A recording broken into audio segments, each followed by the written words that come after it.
Hello guys, this is how you go to mount these onto your gauge wheels.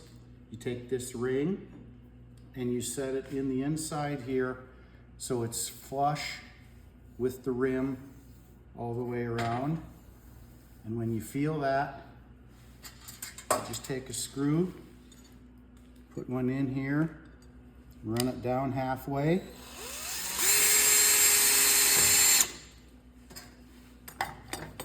And then you feel it again, make sure it's all flush everywhere.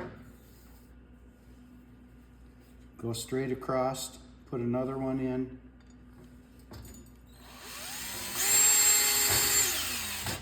Okay, they're run down halfway. Now on this particular gauge wheel tire, it doesn't have a deep lip, so this is already sticking out past the lip of the tire.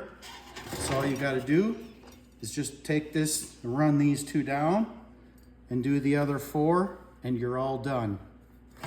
So now this tire here has a deep lip in it, so it's below the lip of the tire. So what you need to do here is same thing, put it on so it's flush on the inside everywhere.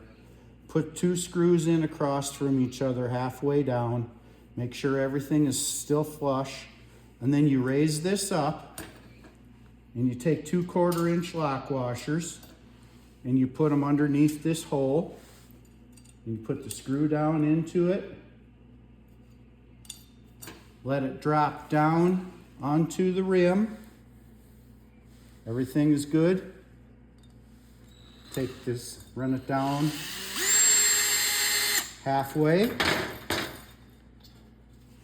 And then you do the same thing on this one, the other two that are empty.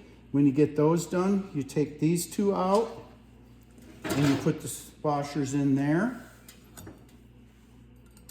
And when you have it underneath all 6 of them, and it's all halfway down, you're all good to go. You just run your screws in all the way around it, and you're all done. So that's how it works. If you have any questions, just give me a call. Thanks.